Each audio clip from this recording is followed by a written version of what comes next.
ముఖ్యంగా చూస్తే కనుక మిథున్ రెడ్డి అరెస్టు తర్వాత జరుగుతున్న పరిణామాలు ఎలా చూడాలంటారు? ఏముందని చూసేది పుంకాలుగా ఇప్పుడు రాష్ట్రం అధికారంలోకి వచ్చాము, కూటమి ప్రభుత్వం వచ్చిన కాడి నుంచి సంక్షేమ పథకాలు కానీ అభివృద్ధి కానీ రోడ్ లైటింగ్ కానీ రకరకాలుగా అన్నీ చేస్తానున్నాం. వాటితో పాటు వీళ్ళని కూడా ఎవరు ఏం చేశారు, గత 5 సంవత్సరాలు ఎవరు ఏంది, వీళ్ళు అసలు పరిపాలన ఎట్లా చేశారు ఏంటి, ప్రతీ నెల అప్పులు తీసుకురావటం, ప్రజలకు మేమేదో చేస్తున్నాము మేమేదో ఇస్తున్నాం సంక్షేమ పథకాలు ఇస్తున్నాం అని చెప్పి అసలు రాష్ట్ర ఆదాయం అంతా ఎడిపోయిందో అర్థం కాదు. మొత్తం స్కాములు, అన్ని స్కాములే. ఏది ఇసుక స్కాము, మైనింగ్ క్వారీలు స్కాము, పోతే ఈ మందు స్కాము, లెక్కర్ స్కాము ఇవన్నీ ఉన్నాయి. ఇప్పుడు లెక్కర్ స్కామ్లో ప్రత్యేకమైన వాతావరణం నెలకొని ఉంది. రాష్ట్రంలో మెయిన్ నాయకులందరూ కూడా దాంట్లో ఇరుక్కొని ఉన్నారు. వాళ్ళ అధినాయకుడు కూడా ఇప్పుడు ఇలా మిథున్ రెడ్డి అరెస్ట్ అయినాక ఆయనకు కూడా చెమటలు పడుతున్నాయి.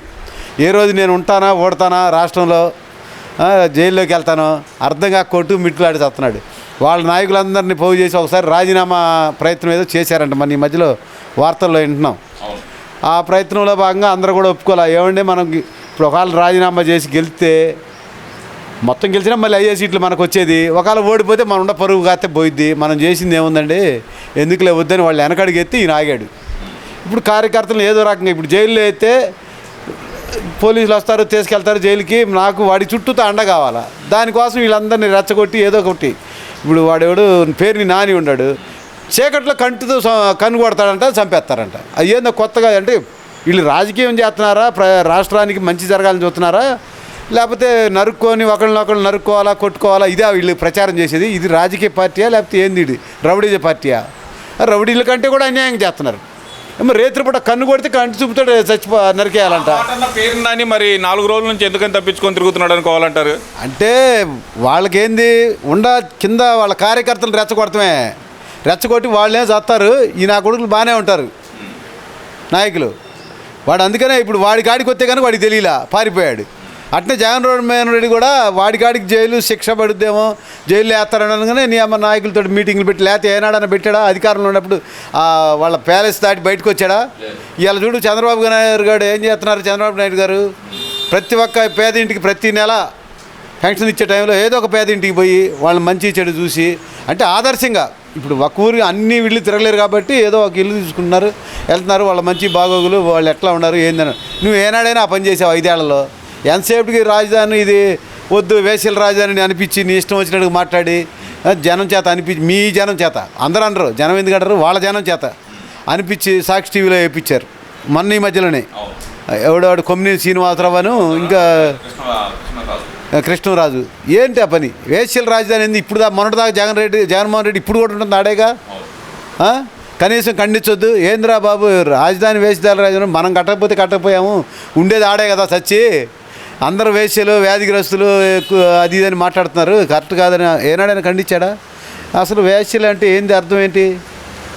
వాడి ఎయిట్టా ఈ రకంగా రాష్ట్రాన్ని అధోగతి పాలు చేయడానికి తప్ప అసలు మైండ్ లేని మాటలు మాట్లాడుతున్నాడు. అధికారం పోయినాక మరీ పిచ్చెక్కింది అనుకుంటా. సరే ఇవన్నీ ఒకెత్త అయితే కనుక మరి ఏదైతే మిథున్ రెడ్డికి ఏర్పాటు చేసిన ఏర్పాట్ల గురించి ఎలా చూడాలంటారు? అడిగిన ఏర్పాట్ల గురించి వాకింగ్ షూస్ కావాలని, అతనికి ప్రత్యేకంగా ఒక సహాయకుడు కావాలని, యోగా మ్యాట్ కావాలని, బయట నుంచి 2 పూట్ల భోజనం కావాలని, మెత్తటి పరుపు కావాలని, అలాగే చూస్తే కనుక తల కింద దిళ్ళు కావాలి, మస్కిటో కాయల్స్ కావాలి, మస్కిటో దోమతెర కావాలి, ఇవన్నీ అడుగుతున్నారు కదా. మరి వీటిని ఎలా చూడాలంటారు? మరి గతంలో చంద్రబాబు నాయుడు గారు అయితే మరి కొడాలి నాని గారు ఏం మాట్లాడారో అందరం చూసాము.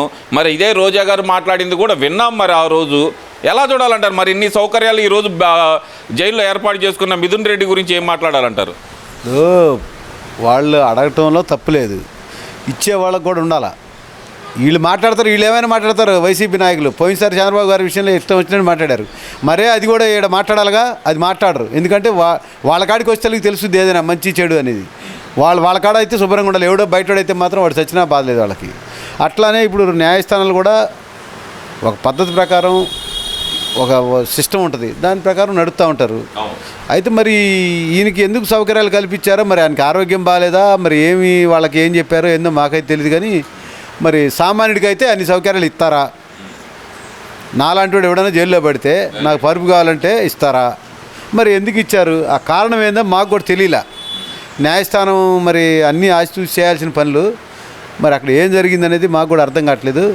అయితే మిథున్ రెడ్డికి మాత్రం అరెస్ట్ అయినాక నుంచి మాత్రం జగన్మోహన్ రెడ్డికి మాత్రం భయం పట్టుకుంది. గ్యారంటీగా నన్ను జైలు వేస్తారు, ఎందుకంటే తప్పు చేశారు. ఇంకెవడో మెత్తగా ఉంటారు కదా, లోపలికి వెళ్ళినాక చెప్పేవాడు ఉంటాడుగా. కొంతమంది అందరూ నిజాలని దాచలేరు ఉన్న టెన్షన్ను బట్టి. లోపలికి వెళ్ళినాక ఏమైనా పోలీస్ స్టేషన్కి వెళ్ళినాక దాచలేరు, ఏదైనా జరుగుద్ది. అందుకని నిజాలు బయటపడితే నేను కూడా లోపలికి వెళ్తానేమో. ఎందుకంటే మద్యం మాఫియా అంతా కూడా ఆయన కనుసరణలో జరిగింది. ఎవరికైనా సరే అసలు లైసెన్స్ లిక్కర్కి తయారు చేయడానికి లైసెన్సులు అర్హులు కాని వాళ్ళు కూడా లైసెన్సులు ఇచ్చి చేపించారు ఇష్టం వచ్చినట్టుగా. అందుకనే రాష్ట్రంలో జగన్ రెడ్డి మందు బ్యాన్ పెడతానని చెప్పేసి ప్రత్యేకమైన మంది తెచ్చాడనమాట. స్పెషల్గా తీసుకొచ్చి రేట్ ఎక్కువ పెట్టి మళ్ళీ ఎందుకంటే అదేమంటే ఆ రోజుల్లో అడిగారు కూడా, రేట్ ఎక్కువైందా ఈ పిచ్చి మందు కంటే తాకుండా ఉంటారండి రేట్ ఎక్కువ పెడితే అన్నాడు. వాళ్ళ జనాన్ని వీక్నెస్ కనుక్కొని రేట్లు ఎక్కువ పెట్టి పిచ్చి మందు తయారు చేసి మందు తాగినోడికి గంట సేపట్లో వాడు నిషా దిగిపోతున్నాడు ఎమ్మటే ఎక్కి, మళ్ళీ వాడు మందు తాగాల. అట్లా చేశాడు. పిచ్చిగా మాట్లాడతాం. ఎంతోమంది చనిపోయారు మందు ద్వారా. ఎన్నో మందికి ఆ కిడ్నీలు పాడవటం, రకరకాలుగా వ్యాధి తయారైంది. ఇంకా ఆ మందు ఇంకొక 5 ఏళ్ళు కనుక నడిచినడితే శుభ్రంగా జనం మొత్తం నాశనం అయిపోయాడు మందు దెబ్బకి. వాడు మాత్రం 12 లక్షల కోట్లకు సంపాదించాడు. ఇంకా అధికారం పోయింది. ఇప్పుడు జనం కోసం అధికారం కాదు అతను అడిగేది. ఒరేమో వచ్చే ఆదాయం పోయిందే, నీ యొక్క అధికారం రావాలంటే ఎట్టొక్కట పిచ్చేళ్ళు వచ్చేళ్ళు వాళ్ళకు కూడా ఏదో కొంత వెనకమాల బ్యాక్గ్రౌండ్ డబ్బులు అందించే మీరు కాల్ చేయండి అనే పద్ధతిలోనే ప్రభావం విపరీతం అయిపోయింది. అదే డబ్బులు ఇచ్చి ఆ రెచ్చగొట్టేవాళ్ళు కూడా ఎవరికైనా రారు. వాళ్ళకు కూడా ఏదో కత్తి మందో మాకు ఏదో మంచి చెడు ఇస్తేనే కదా రోడ్డు ఎక్కేది జనం. ఇక ఆ రకంగా డబ్బులు సంపాదించిన డబ్బులు ఉండే దాంట్లో ఏముంది, ఒక 5% బయట వెళ్తే మళ్ళీ వస్తే అధికారంలోకి వస్తే మనం కూడా మళ్ళీ సంపాదించుకోవచ్చుగా. ఈ రంది తప్ప ప్రజలు రాష్ట్రాన్ని బాగు చేద్దామని ఏనాడు లేదు. 3 రాజులన్నీ మొత్తాన్ని నాశనం చేసి పారినక్కడిగా శ్మశానాలు అన్నారు. ఇప్పుడేమో అధికారం పోయినాక వేచలు అంటున్నారు. ఒక ఎత్తు. మరి ఆర్కే రోజా గారు మళ్ళీ పాత బాటలోకి వెళ్ళినట్టుగా వస్తున్నారు కదా. గాలిలో గెలిచారు, గాలి నా కొడుకులు రాష్ట్ర వ్యాప్తంగా ఉన్నారు ఎమ్మెల్యేలు అంటుంది కదా. మరి ఇదివరకు కూడా వాళ్ళు కూడా 151 మంది ఉన్నారుగా. అప్పుడు కూడా ఈ గాలిలో గెలిచి గాలి వ్యవహారాల్లోనే ఉన్నారు వీళ్ళు. అందుకనే వాళ్ళు గాలిలో గెలిచారు కాబట్టి గాలి పనులన్నీ చేశారు గత 5 సంవత్సరాలు. వాళ్ళకి అయ్యే కనపడతా ఉంటాయి, అయ్యే గుర్తొస్తూ ఉంటాయి. ఎదుటి మీద నెట్టాడు కాబట్టి వీళ్ళందరూ గాలిలో గెలిచారంట. అందరూ ప్రజాస్వామ్యబద్ధంగా గెలిచారు. వాళ్ళకి ప్రజాస్వామ్యం మీద విలువ నమ్మకం లేదు, వాళ్ళని గౌరవంగా చూడాలని కూడా లేదు. అందుకని వాళ్ళు ఇష్టం వచ్చినట్టు మాట్లాడతారు. ఇప్పుడు రాష్ట్రంలో ప్రజలు ఎన్నుకున్నారు, వాళ్ళని ఎన్నుకున్నారు. వాళ్ళేమనుకున్నారంటే వాళ్ళదే ఉందిలే అనుకుంటున్నారు. గెలవకముందేమో నమస్కారాలు పెట్టారు అందరికీ. గెలిచినాక మాత్రం మీదేదిరా బాబు మా షాప్ మాదే అన్నారు. అట్నే చేశారు 5 ఏళ్ళు. వాళ్ళు ఇష్టానుసారంగా చేశారని ప్రజలు కోరుకున్న విధంగా ఎప్పుడు కూడా చేయలే. ప్రజలు ఏం కోరుకున్నారు, అప్పుడు నువ్వేమన్నావు 2000 నుంచి 3000 పెన్షన్ ఇస్తానని చెప్పాడు వాళ్ళ నాయకుడు. ఎన్నేళ్ళు ఇచ్చాడు? మొదలుపెట్టిన కాడి నుంచి 5 ఏళ్ళు చివరి దాకా కూడా ఇస్తాడు. 1 సంవత్సరం అసలు కదిలీలా, 1 సంవత్సరం ఎత్తేసాడు. ఎత్తేసి కదం 4 సంవత్సరాలు కలిపి 4 పాతికలు 1000 రూపాయలు 250 చేసి 1000 రూపాయలు ఇచ్చాడు. చివరి స్టేజ్లో 3000 చేశాడు దాన్ని. అదే చంద్రబాబు నాయుడు గారు 3 నెలల ముందు చెప్పాడు నేను మళ్ళీ 4000 చేస్తాను అని. అధికారంలో రాగానే ఎమ్మటే ఆ 3 నెలలు కూడా కలిపిచ్చాడు. అధికారం కంటే ముందు కూడా రోజా చేస్తున్న ఇంకొక వ్యాఖ్య, నిబద్ధత గల నాయకులు అంటే అది. వాళ్ళు చేసేది ఏంటి, అధికారం కోసం మాట్లాడి ఇష్టానుసారంగా ఓట్లు వేయించుకొని ప్రజలను వదిలేశారు. ప్రజలకు కావాల్సింది మంచి చెడు ఏమైనా అడిగినా కానీ అడిగిన వాళ్ళ తన్నారు, అడిగిన వాళ్ళు తల్లి వాడిని లోపలేశారు. అది వాళ్ళ ప్రతిపాదన. రోజా అంటుంది ఏంటంటే కనుక వాళ్ళకేమైంది, ఇప్పటికే శని ఆదివారాలు వచ్చిందంటే హైదరాబాద్ వెళ్ళిపోతున్నారు. రేపు జగన్మోహన్ రెడ్డి గెలిస్తే కనుక లండన్ పారిపోతారు, లేదంటే సింగపూర్ పారిపోతారు. ఇక్కడున్న మీ కార్యకర్తల పరిస్థితి ఏంది? ఒకళ్ళకి 100 రెట్లు ప్రతీకారం తీర్చుకుంటాం మేము, ఒక్కొక్కరిన తొక్కిపట్టి నారత్తేస్తామంటూ మరి వార్నింగ్ ఇస్తుంది కదా. మరి అంటే మీకు తెలుగుదేశం పార్టీ నాయకులు, కూటమి నాయకులు అందరూ పారిపోతారని చెప్పి సవాల్ చేస్తుంది కదా. మరి ఆమె అనుకోవచ్చు, ఇప్పుడు ఆమె పారిపోయి జబర్దస్త్ చేసుకుంటుంది మళ్ళీ మొదలుపెట్టి. ఆమె అంటది ఏమైనా మాట్లాడుద్ది. వాళ్ళు గత 5 ఏళ్ళు చేసింది అదే.